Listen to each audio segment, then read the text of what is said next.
Hello દોસ્તો, સ્વાગત છે આપ સર્વ વિદ્યાર્થી મિત્રોનું ફરીથી આપ સર્વની એક જ માત્ર યુટ્યુબ ચેનલ આરએફની મોજ એફઆરની મોજ યુટ્યુબ ચેનલ પર આજે આપણે પ્રથમ પરીક્ષા 2023નું ગયા વર્ષનું ધોરણ 9નું ગુજરાતીનું પેપર જોઈશું, જેથી તમને ખબર પડે કે પ્રશ્ન કેવા પૂછાશે. અને મિત્રો ધ્યાન રાખજો કે આ વખત બ્લુપ્રિન્ટ બદલાઈ છે, પરંતુ આઈએમપી પ્રશ્નો તો આઈએમપી જ રહેવાના છે. એટલા માટે આની અંદર આઈએમપી પ્રશ્નો આપેલા છે, એ બધા આઈએમપી પ્રશ્નોનું આપણે સોલ્યુશન કરવાના છે. કુલ ગુણ 50 રહેશે આના. ઓકે, આ 50 માર્ક્સનું પેપર છે. ઓકે, તમને કહી દઉં, આ 50 માર્ક્સનું પેપર છે. જોઈ લઈએ, ગયા વર્ષનું પેપર છે. જોઈએ વિભાગ એ જોઈ લે, ગદ્ય વિભાગ છે. નીચે આપેલ પ્રશ્નોના એક વાક્યમાં ઉત્તર લખો. તો એની અંદર લોહીની સગાઈ પાઠનો સાહિત્ય પ્રકાર. તો મિત્રો આવી રીતે પણ તમારે પૂછાઈ શકે. ઓકે, આવી રીતે પૂછાશે કે કોઈ પણ પાઠના જે સાહિત્ય પ્રકાર હોય તે લખવાનો. ઓકે, તો મિત્રો લોહીની સગાઈ પાઠનો સાહિત્ય પ્રકાર જણાવો. મિત્રો એ તમારે લખવાનો છે. નવલિકા નહીં આવે. ઓકે, આ જે બીજા અન્ય વિદ્યાર્થીનું પેપર છે જે આપણે યા લખીએ છીએ. દર્શકનું મૂળ નામ મનુભાઈ પંચોળી. ઓકે, એટલે એ સાચું છે. આગળ નીચે આપેલા પ્રશ્નોના ટૂંકમાં ઉત્તર લખો. ગાંધીજીને શેની ચોરી કરવાની ટેવ પડી હતી? શા માટે? ગાંધીજીને નોકરના દોકડા એટલે કે તે સમયના રૂપિયા જેવી જ પૈસા ચોરી કરવાની ટેવ પડી હતી. શા માટે? તો દરરોજ બીડીના ઠૂંઠા મળે તેવું હતું નહીં, તેથી બીડી ખરીદવા માટે. ઓકે, અમેરિકાના ખેલાડીઓની લેખકે શેની ચેલેન્જ કરી? તો અમેરિકાના ખેલાડીઓને લેખકે કઈ ચેલેન્જ કરી કે જો ઓલિમ્પિકના અંદર જે ભાલા ફેંક, ગોળા ફેંક ને એવું બધું સ્પર્ધા રાખતી હોય, એની જગ્યાએ કેળા ફેંકની સ્પર્ધા રાખે તો કોઈના બાપની તાકાત નથી કે કોઈ અન્ય દેશ લઈ જાય, ગોલ્ડ મેડલ લઈ જાય, ભારતને જ સ્વર્ણ ચંદ્રક મળે. ઓકે, આગળ માર્કંડે જેમ જેમ ઉંમરમાં ખીલતો જાય તેમ તેમ મા બાપના વદન ગ્લાન થતા જાય. કારણ કે તો માર્કંડે જેમ જેમ ઉંમરમાં ખીલતો જાય તેમ મા બાપના વંદન ગ્લાન થતા જાય. કારણ કે એમને ચિંતા રહેતી કે વર્ષમાં 12 કે 16 કેટલા વર્ષનું હતું? 12 કે 16, હા એટલું કંઈક ઉંમર હતી. એ તો તમને ખબર હશે, કમેન્ટની અંદર પહેલાં કહી દો. એટલા વર્ષે તેનું મૃત્યુ થવાનું હતું. ઓકે, એટલા માટે નીચે આપેલ પ્રશ્નનો સવિસ્તાર ઉત્તર લખો. ગોપાળ બાપાનું પાત્રાલેખન કરવાનું છે. અમરત કાકીએ મંગુ માટે દવાખાનાઓ વાળાઓને શી ભલામણ કરી? તો તેને દાળની અંદર રોટલો ચોળીને આપો એવું. ઓકે, પછી લાઈટ ચાલુ હોય તો તે ઊંઘતી નથી એવું કીધેલું. ઓકે, વિભાગ બી જોઈ લઈએ. પદ્ય વિભાગ છે. એની અંદર કાવ્ય પંક્તિ. મોર મુકુટ શ્રી સુંદર દરિયો, કાને કુંડળ લે કે, પેરે પિતાંબર જે ફૂલની પછેડી, ચુવા ચંદન મેં કે, તાળા મંડળમાં જેમ શશીર શોભે, હેમે જડિંગ હીરો, તેમ ગોવાળમાં ગિરધર શોભે, હરિહરધરનો વીરો. ઓકે, જોઈ લે. નીચે આપેલ પ્રશ્ન ટૂંકમાં વર્ણન કરો. ઉત્તર લખો. ટૂંકની અંદર 2 માર્ક્સના પ્રશ્ન છે. મરજીવી અને પ્રિયજનોએ કઈ શિખામણ આપી? મરજીવી અને પ્રિયજનોએ શિખામણ આપી કે તમને આ આંધળી બલા ક્યાંથી વળગી છે? સમુદ્રની અંદર જંપ લાવવાની આવી આંધળી બલા ક્યાંથી વળગી છે? તમે આ તમારી ખોટી જીદ છોડી દો. કામ કરે ઈ જીતે કાવ્યમાં શાનું મહત્વ બતાવવામાં આવ્યું છે? મહેનતનું મહત્વ બતાવવામાં આવ્યું છે કે જે કામ કરે છે એ જ જીતે છે, એટલે કે એને જ સફળતા મળે છે, બાકી કોઈને સફળતા મળતી નથી. શ્રી કૃષ્ણ અને બલરામ વચ્ચે કઈ સ્પર્ધા થઈ? તો મિત્રો શ્રી કૃષ્ણ અને બલરામ વચ્ચે સૌથી પહેલા લાકડા કાપીને કોણ ઘરે લઈ જાય છે એની સ્પર્ધા થઈ હતી. ઓકે, નીચે આપેલ પ્રશ્નનો સવિસ્તાર ઉત્તર લખો. ગુજરીના ગુરુકુંજ કાવ્યના આધારે કવિનું વર્તન પ્રેમ વર્ણો અને કૃષ્ણનું રૂપ મહાસુખકારી એમ કવિ શા માટે કહે છે? ઓકે, વિભાગ સી વ્યાકરણ વિભાગ જોઈ લઈએ. માગ્યા પ્રમાણે લખો. આપેલ શબ્દ જોડણી સુધારીને લખો. તો સુધારેલી છે, તમે જોઈ શકો છો. પરીક્ષા આવી રીતે લખાય અને દીકરી. ઓકે, દીકરી તો વાલનો દરિયો કહેવાય, દીકરી તો વાલનો દરિયો કહેવાય, દીકરી તો ઝેરનો દીકરો તો ઝેરનો પ્યાલો કહેવાય. મનમાં થાય ને કોઈક વખત દીકરો હોય એટલે કે પુત્રને એવું થાય કે બધા જ પાઠ ચાલુ દીકરી પર જ કેમ આવે છે, નથી કોઈ પાઠ દીકરા ઉપર આવતો. મને બહુ થતો. નીચે આપેલ શબ્દના ધ્વનિ છૂટા પાડો. શ વત્તા ઓકે, શ વત્તા અ ઓકે, શ ખોડો રાખવાનો વત્તા કય ખોડો ત વત્તા ઈ. ઓકે, શક્તિ. નીચેના વાક્યમાં ઘાટા અક્ષરે છાપેલી સંજ્ઞાનો પ્રકાર લખો.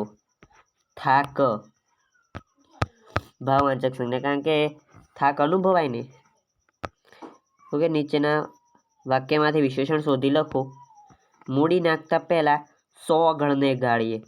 સંખ્યાવાચક વિશેષણ પહેલા 100. ઓકે, 100 ગણને. નીચે આપેલ વાક્યોમાંથી સર્વનામ શોધો. પેલું મંદિર જોયું?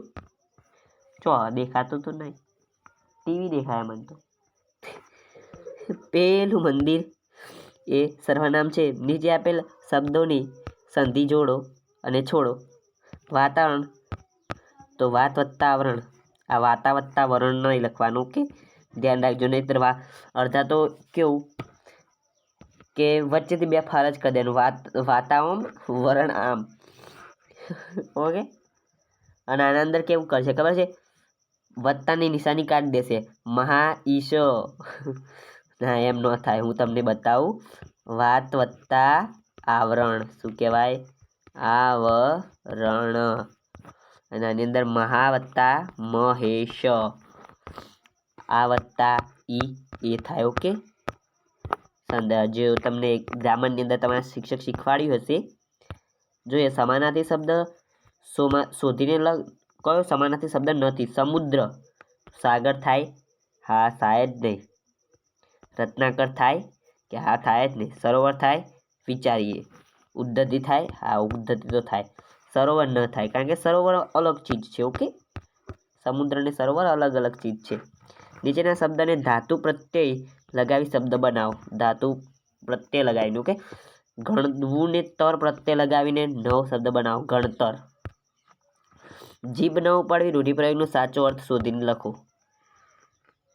તોતરું થવું એવું ના લખતા હો. તોતરું કે જીભ નથી ઉપાડતી, તોતરું બોલવાની હિંમત ન થવી. ઓકે, શબ્દ સમૂહ માટે એક શબ્દ લખો.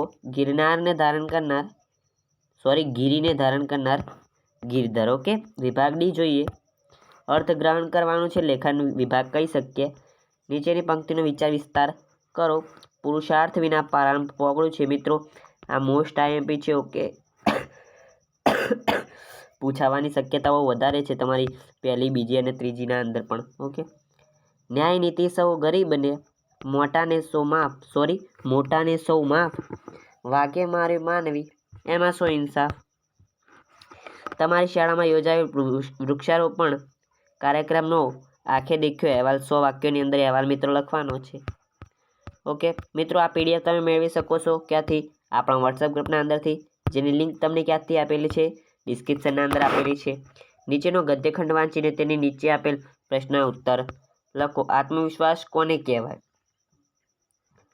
તો જીવનના પગલે આત્મવિશ્વાસની જરૂર પડે છે. પોતાની જાતમાં, પોતાના જ્ઞાનમાં, પોતાનું કર્તૃત્વ વિશ્વાસ હોવો જોઈએ. એનું નામ જ આત્મવિશ્વાસ. ઓકે, તો પોતાની જાતમાં, પોતાના જ્ઞાનમાં અને પોતાના કર્તૃત્વમાં વિશ્વાસ હોવો, એનું નામ જ આત્મવિશ્વાસ. ઓકે, આગળ આત્મશ્રદ્ધા એ કોની ટચલી આંગળી છે? ક્રિકેટની રમતમાં દડાને આત્મવિશ્વાસથી ફટકારો, ચોગ્ગો અને છગ્ગો લગાવી લોકોની તાળીઓ ગડગડાટ મેળવે છે. કબડ્ડીની રમતમાં પ્રતિસ્પર્ધીના પગને આત્મવિશ્વાસથી પકડીને લેનાર વિજયનો હકદાર છે. આત્મવિશ્વાસથી ભાષણ કરનાર વક્તા શ્રોતાઓના અભિવાદનનો અધિકાર છે બને છે. આત્મવિશ્વાસ વીરતાનો ક્ષાર છે. આત્મવિશ્વાસથી એક પગથિયું ઉપર ચડતા આત્મશ્રદ્ધા નામનું તત્વ દર્શન થાય છે. આત્મશ્રદ્ધા એ આજાનબાહુ પુરુષાર્થની ટચલી આંગળી છે. આજાનબાહુ પુરુષાર્થની ટચલી આંગળી છે. આત્મશ્રદ્ધાને સ્વામી વિવેકાનંદે શું કહ્યું છે? જે ગમે તેવા સંકટના ગોવર્ધન પર્વતને તોડી નાખે છે, ઊંચે ઉડાવી શકે છે. સ્વામી વિવેકાનંદે કહ્યું છે કે આત્મશ્રદ્ધા એ એક એવી પ્રબળ અને અનન્ય શક્તિ છે જે પાણીનો ધીમા અને રેતીને ખાંડમાં ફેરવી શકે છે. ઓકે, ગદ્યખંડને યોગ્ય શીર્ષક આપો. ગદ્યખંડને યોગ્ય શીર્ષક આપી શકીએ આત્મવિશ્વાસ અને આત્મશ્રદ્ધા એ આપી શકીએ. ઓકે, આગળ જો પદ્યાંશ, પદ્યનો અંશ એટલે કવિતાનો જે અંશ છે એ જોઈ લઈએ. કવિતા. હાથ હરખથી જૂઠા પથ્થર થર થર દૂજે, ને જળ પથ્થરને ત્યાં કોણ વેદના બૂજે. અનાચાર આચરનારની કો અબળા પર ભોળે ભાગોળે. એક ગામના ડાયા જન સૌ ન્યાય નિરાંતે તોડે. આ કુલટાને પથ્થર મારી નાખો, એમ કે લોલે કુંજે. એક આદમી સાવ ઓલિયો વહી રહ્યો તો વાટે. સુણી ચોકાદો ચમક્યો, થંભ્યો ઓરના કોઈ ઉચાટે. હાથ અને પથ્થર બંનેને જોઈ એનો દિલ દયાથી દ્રુજે. આ દુનિયામાં શાણાઓના દુનિયાદારી જાણે. ટોળા પર ત્યાં એમ હસીને બોલ્યો ટેવ પ્રમાણે. જેણે પાપ કર્યું ના એકે તે પથ્થર પહેલા ફેંકો. એક અલોપ પેલા સજ્જન ત્યારે શું કરવું ના સૂજે. અબળા રહીને રહ્યો ઓલિયો, એનું ગીત કવિજન હજુય ગુંજે. ઓકે, તો ડાયા લોકો ગામની ભાગોળે શા માટે ભેગા થયા હતા? તો આ અંદરથી જો કે લખવાનું છે. આપણે જોઈ લઈએ આગળ નીચેના આપેલા મુદ્દાઓને આધારે 20 શબ્દોમાં નિબંધ લખવાનો છે. માતૃપ્રેમ એ આઈએમપી નિબંધ કહી શકાય અને પ્રાર્થના આત્માનો ખોરાક એ મોસ્ટ આઈએમપી નિબંધ કહી શકાય. કે આઈએમપી નિબંધ છે બે, પરંતુ મોસ્ટ આઈએમપી પ્રાર્થનાનો ખોરાક. માતૃપ્રેમ મારા ખ્યાલથી તો પૂછાય, પરંતુ એટલો બધો ચાન્સ ના કહી શકીએ આપણે. ઓકે, તો ફરી મળીશું આવતા વિડીયોમાં. ત્યાં સુધી મોજ ચેનલને સબસ્ક્રાઈબ કરી ના હોય તો કરી દેજો. બીજા બધા જ પેપરનું સોલ્યુશન મેકવામાં આવશે મિત્રો. ઓકે.